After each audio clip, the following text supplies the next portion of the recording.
오늘 함께 보신 본문으로 십자가의 용서는 누구에게 허락되는가? 십자가의 용서는 누구에게 허락되는가? 함께 제목으로 말씀을 보겠습니다. 이제 우리 주님께서 어제 살펴보신 것처럼 바라바를 대신해서 이 용서의 십자가를, 그리고 구레네 시몬과 함께 이 사명의 십자가를 지시고 이제 골고다 언덕으로 이제 오르시는데, 그 오르시는 동안 여러분 계속 넘어지고 또 쓰러지는 그런 모습, 아마 이 로마 군인들의 채찍을 맞으셨기 때문에, 그저 채찍은 우리가 생각하는 그런 채찍이 아니라 이 끝에 이 쇳덩어리, 납덩어리나 그 동물의 뼈를 박아 놓은 채찍입니다. 그래서 그걸 휘두르면 그냥 살점으로 깊게 박히고 뜯겨져 나가는 채찍입니다. 아마 과다출혈과 아마 뼈나 이런 부분에 있어서 굉장한 충격을 받았을 거라고 생각을 하는데, 어쨌든 골고다를 향해서 걸어가는 길에 이제 평소 예수님을 알고 또 사랑했던 백성들, 그리고 여인들이 계속 통곡을 하면서 가슴을 치면서 따라가죠. 그때 무슨 정신이 있으셨을까 싶은데, 그때 예수님이 그 여인들을 향해서 조금 이상한 말씀, 약간 왜 이런 말씀을 하실까 싶은 말씀, 우리 28절을 한번 보실까요? 예루살렘의 딸들아, 나를 위해 울지 마라. 너희와 너희 자녀를 위해 울어라. 이게 도대체 무슨 뜻인가? 너희와 너희 자녀를 위해 울어라. 지금 죽어가고 있는, 지금 십자가로 올라가고 이제 곧 죽을 나를 위해서 슬퍼하지 말고 울지 말고 너희 자녀를 위해서 울어라. 어떤 사람들은 이거를 역시 주님 끝까지 우리 자녀들, 자녀 교육 이걸 염두에 줄 거예요. 그렇게 해석하면 안 되는 것입니다. 울어라, 이 말은 무슨 뜻이냐면 회개하라 하는 뜻입니다. 하나님, 우리 자녀들 취업해야 되고, 하나님, 우리 자녀들 결혼해야 되고, 아버지, 그런 얘기가 아닙니다. 회개하라 하는 뜻인데요. 왜 이런 얘기를 하시느냐, 왜 자녀들을 위해서 울라 하시느냐, 29절을 보면 이유가 나옵니다. 보라, 날이 이르면 사람들이 뭐라고 말을 할 거냐면, 잉태하지 못하는 사람, 해산하지 못하는 배, 먹이지 못하는 젖, 이게 세 가지가 다르게 표현됐지만 다 똑같은 말입니다. 자식이 없는 사람이 복이 있다 말할 것이다. 여러분, 1세기, 요즘도 그렇지만 1세기에 자녀가 없다는 것은 복이 아니라 저주입니다. 저주, 수치. 그래서 자녀가 없는 사람은 동네에서 얼굴을 못 들고 다니는, 일종의 자녀는 하나님의 축복의 상징인데, 자녀가 적다든지 자녀가 없는 것은 고개를 들지 못해요. 요즘은 자녀가 많으면 아이고 위아래로 한 번씩 쳐다보게 되지만, 성경적인 개념, 그리고 1세기의 개념으로는 자녀가 없는 사람을 어이고 이렇게 쳐다봅니다. 쟤는 무슨 저주를 받아서 애가 없어? 쟤는 무슨 하나님의 저주를 받아서 애가 저렇게 한 명이야? 보통은 6, 7, 지금도 여러분 중동의 이슬람 쪽은 기본이 7명, 6명입니다. 많이 낳습니다. 어쨌든 이 아이가 없는 사람이 왜 복이 있다고 말을 할 것이냐? 그 이유는 모든 학자들이 다 동의하게 해석하는데, 이제 곧 있을 예루살렘의 멸망 때문에 그렇습니다. 여러분, 지금도 중동 지역의 전쟁이 지금 심하잖아요. 여러분, 특별히 이 전쟁에 다 고통스럽지만 누가 제일 고통스럽냐면, 자식이 그 전쟁통에 죽었을 때 그 자녀들을 둔 부모가 너무 고통스럽습니다. 차라리 내가 죽었어야 할 그 자리에 우리 자녀들이 죽었다고 하는 그 생각 때문에 우리 통곡의 소리. 뭐 우리 이란에도 초등학교가 폭격을 받았잖아요. 여러분 그 생떼 같은 자녀들 장례를 우리 치러 보셨는지 모르겠는데 저희 부모님은 저희 큰형님을 먼저 보내신 분들이라 제가 그 심정을 누구보다 잘 알죠. 아마 우리 여기 성도님들 가운데 자녀를 먼저 앞세우신 우리 성도님들도 계시리라 생각을 합니다. 그래서 예수님이 하시는 말씀입니다. 차라리 자녀 없는 이 사람이 복이 있다 말하리라. 그때에, 지금 말고요. 그때가 언제입니까? 바로 예루살렘이 멸망할 때. 그러니까 예수님은 지금 뭘 보고 계시냐면 자신의 죽음, 자신의 지금 억울함을 보고 계신 게 아니에요. 여인들아, 내가 지금 이렇게 억울하게 죽는 것을 뭐 후세에 알려다오. 지금 이런 십자가 지고 올라가시면서 나 억울해, 나 지금 모함받고 지금 죽는 거야, 이런 얘기하지 않고 지금 곧 있게 될 이 예루살렘의 멸망에 대해서 너희들 울어야 된다. 지금 나 하나 죽는 거 이것 때문에 울지 말고 더 큰 심판을 바라보고 울어라. 예수님이 이 말씀을 하신 것을 예루살렘 사람들 이해를 전혀 못했겠죠.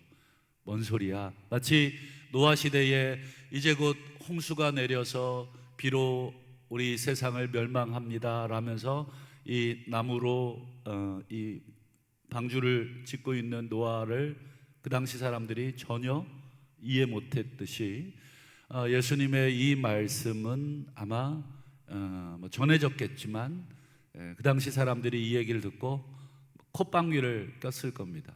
완전 미친놈, 미친 소리 하는구나.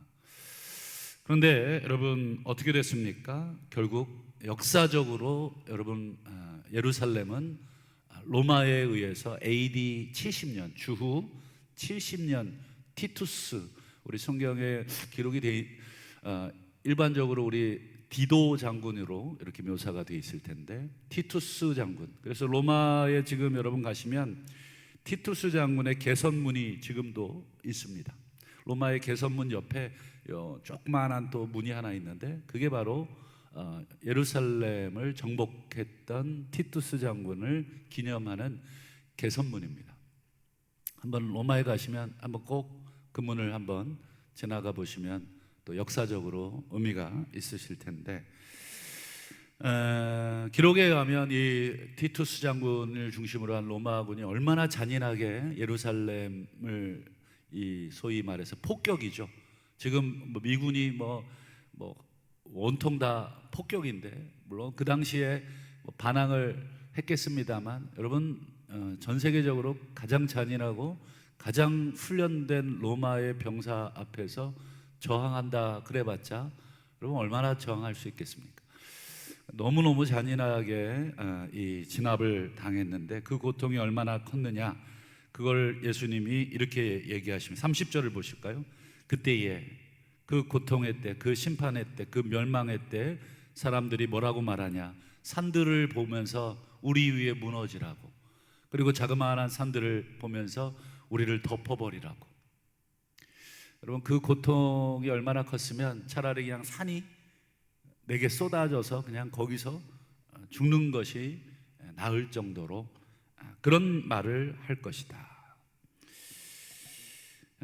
아마 주변에 여러분 뭐 암이나 고통하는 아마 제 친구가 아마 이번 달을 넘기기 어려울 것 같은데 계속 기도를 하고 있지만 아프리카 선교사로 평생을 이제 혼자 결혼도 안 하고 살았던 친구인데 온몸에 이제 암이 다 퍼져서 지금 통화도 할 수 없는 상황이더라고요. 그 고통이 얼마나 큰지 아마 상상을 못할 정도로 우리 이제 우리 계속 우리 뭐죠? 기도방에 계속 기도 제목이 올라오고 같이 기도하고 있는데 아마 이 몸에 여러분 혹시 암을 경험해 보신 우리 성도님들 계실 텐데 그 통증이라는 게 말할 수 없죠. 아마 우리 몸에 요만한 뭐 이렇게 가시가 하나 박혀도 그것 때문에 하루 종일 신경 쓰이는데 너무너무 고통이 대단한 고통이기 때문에 차라리 죽여달라는 것이죠. 차라리 지금 나를 죽여달라, 이런 이 소리를 지를 것이다. 여러분, 요 예수님의 요 30절 요 말씀, 산들에게 나에게 무너져라, 작은 산들에게 나를 덮쳐버려라, 차라리 나를 죽여달라, 이 말은 예수님이 직접 하신 말씀이 아니에요. 이건 구약의 말씀을 인용하신 것입니다. 구약 어디를 인용했을까? 여러분 찾아보시면 호세아서를 인용하신 것입니다. 여러분, 호세아서가 여러분 아시는 것처럼 참 너무너무 슬픈 선지서이잖아요. 이 아내가 계속 바람 나고 또 데려오고 또 바람이 나고 계속해서 그런 내용이잖아요. 그런 호세아 선지자를 통해서 하나님이 메시지를 전하시는 것인데, 그 중에 여러분 호세아 10장을 한번 보겠습니다.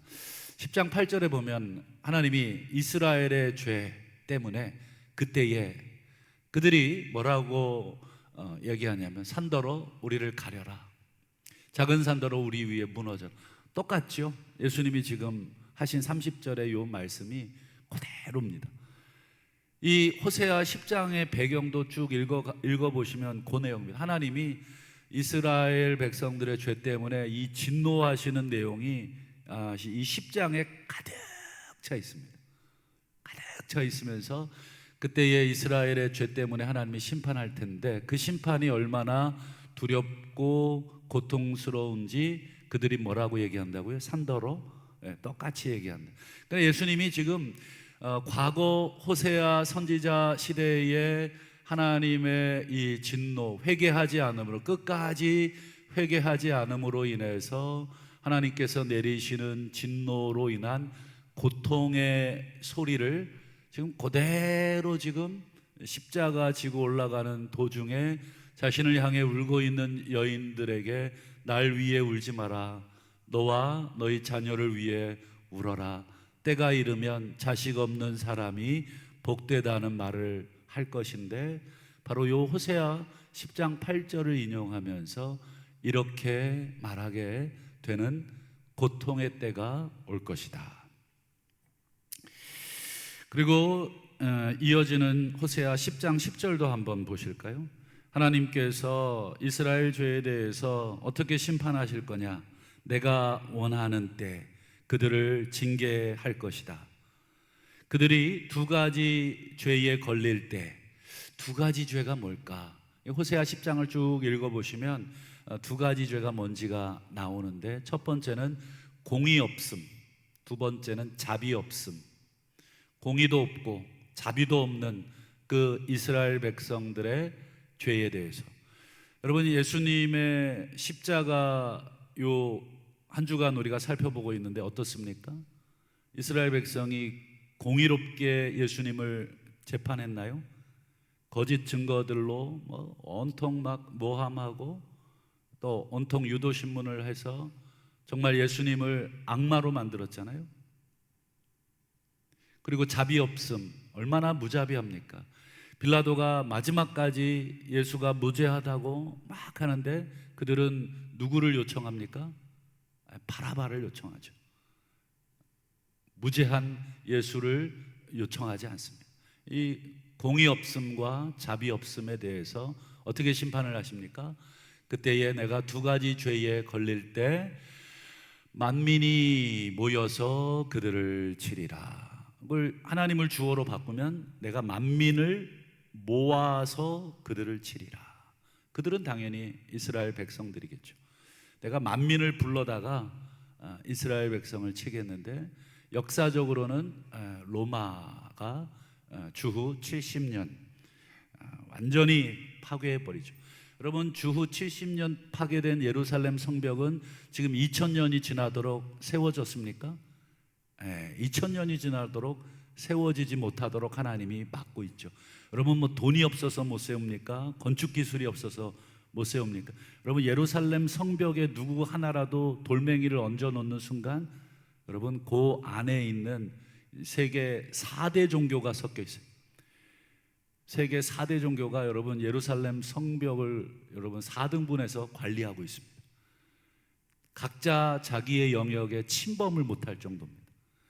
그리고 여러분 아시는 것처럼 그 예루살렘 그 성벽에 뭐 예수님께서 뭐 승천하신 산 가면 여러분 각각의 종교들이 그곳을 계속해서 시간대별로 서로 겹치지 않게 한 번씩 관리합니다.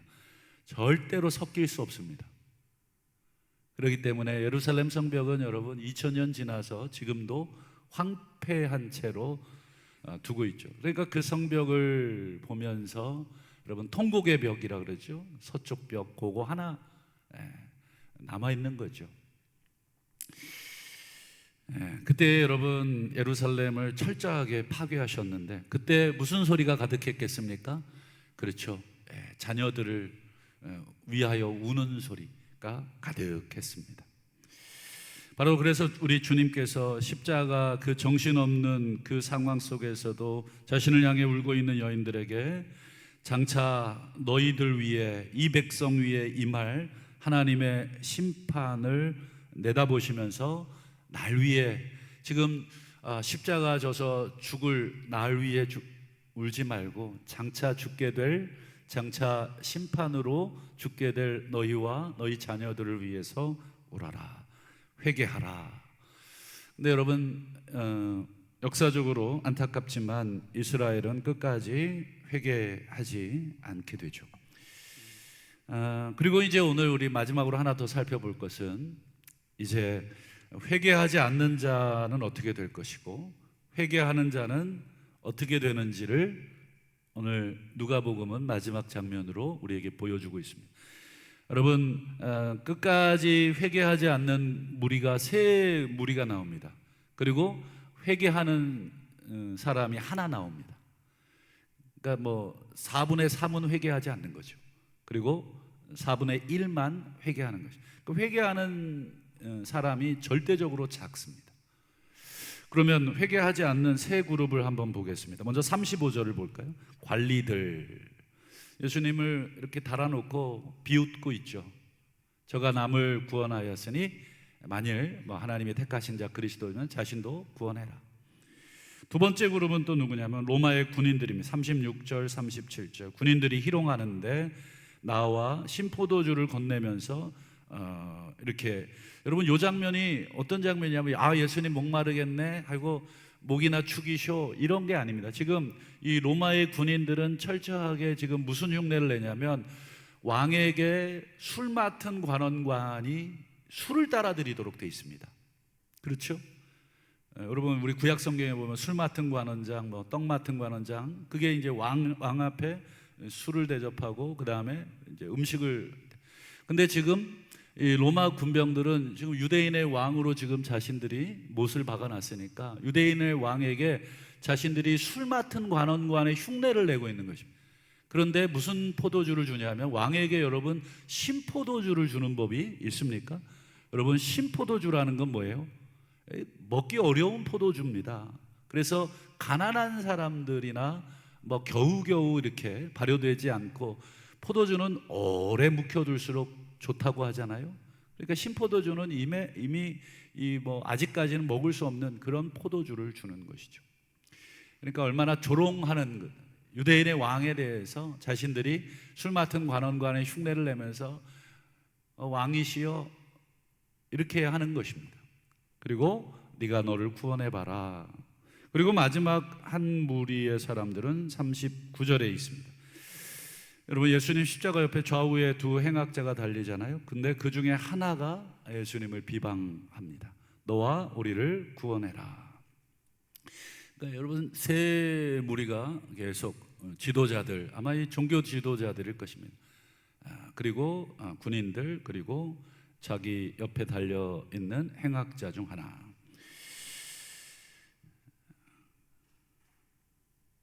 여러분 이렇게 조롱하는 자들을 보시면서 예수님이 십자가에 달려 계시면서 제일 먼저 가상 7원 7마디 말 중에 제일 먼저 첫 번째 하신 말이 뭡니까? 바로 오늘 본문에 나와 있는데 34절입니다. 예수께서 이르시되 아버지 저들을 사하여 주옵소서. 자기들이 하는 것을 알지 못함입니다. 자신들이 지금 무슨 말을 하고 있는지, 지금 무슨 행동을 하고 있는지 만약에 알았더라면, 지금 자신들이 달고 있는 자가 하나님이라고 하는, 하나님의 아들이라고 하는 것을 알았더라면 누가 감히, 뭐 우리도 그렇잖아요. 얘가 막 뭐라 그럴까요? 뭐 우리 높은 사람의 아들이라 그러면 내가 감히 꿀밤을 때리겠습니까? 여러분, 꿀밤을 절대 못 때리죠. 뭐 지금이야 뭐 좀 세상이 좋아져서 그렇지, 여러분 뭐 한 3, 40년 전만 해도 한국 사회는 어때요? 철저하게 힘 있는 사람과 힘 없는 사람들, 내가 그 자녀들까지 감히 때리지 못하죠. 그러니까 참 그런 상황에서 예수님의 가상 7원 중에 첫 마디는 용서. 근데 여러분, 이 용서는 아무에게나 그냥 무작위로 마치 공중에서 뭐 살포하듯이 자, 다 용서, 이런 것이 아닙니다. 예수님의 용서의 선포는 무작위적인 용서의 선포가 아니죠. 누구에게만 용서가 선포됩니까? 그렇죠. 회개하는 자에게만 용서가 허락이 되는 것입니다. 그게 누굽니까? 우리 42절입니다. 예수여, 당신의 나라에 임하실 때 나를 기억하소서. 반대편 강도는 예수님 앞에 자신의 죄를 고백하고 용서받기를 선택한 것입니다. 회개한 거죠. 나를 기억해 달라는 말은 회개한 것입니다. 회개하고 자신의 삶을 돌이킨 것이죠. 어떻게 보면 이 세상에서 가장 운이 좋은 사람, 말씀을 맺겠습니다. 오늘 십자가는 우리가 아는 대로 용서의 상징이기 되겠죠. 그러나 이 용서는 모두에게 주어지는 것이 아니고, 자신의 허물을 깨닫고 또 겸손하게 우리 죄를 인정하는 사람에게, 그리고 자신의 남은 삶을 주님께 의탁하는 자들에게 허락이 되는 것입니다. 오늘 내가 나와 함께 낙원에 있으리라. 이 용서의 선언이 오늘 우리들에게 바라기는 1세기 끝까지 회개하지 못해서 심판을 받아야 했던 예루살렘을 위하여 울어라, 회개하라 하신 말씀처럼, 저는 마지막 결론으로 오늘 이 말씀을 오늘 우리에게 적용해 보자면, 우리 한국 교회와 또 전 세계의 교회가 과연 하나님의 심판을 피할 수 있을 것이냐, 얼마나 많은 사람들이 하나님 앞에 은혜를 구해야 할 것이냐, 바라기는 오늘 저희들부터 그 회개가 시작이 되기를 소망합니다. 그래서 하나님, 한국교회, 무너져가는 우리 한국교회를 위해서, 그리고 이미 무너져버린 유럽의 교회들, 또 미국의 교회들, 많은 교회들이 있는데 하나님 불쌍히 여기시고 우리를 기억해 달라고 함께 기도하심으로, 우리 주님이 예고하신 이 심판의 멸망의 예고가 오늘 우리에게 해당되지 않기를. 그래서 우리 부모님들, 오늘 이 시간 우리를, 자녀들을 위해서, 또 한국교회를 위해서 함께 회개하며 우신다면 우리 주님이 다시 한번 기뻐하시리라 믿습니다. 기도하겠습니다.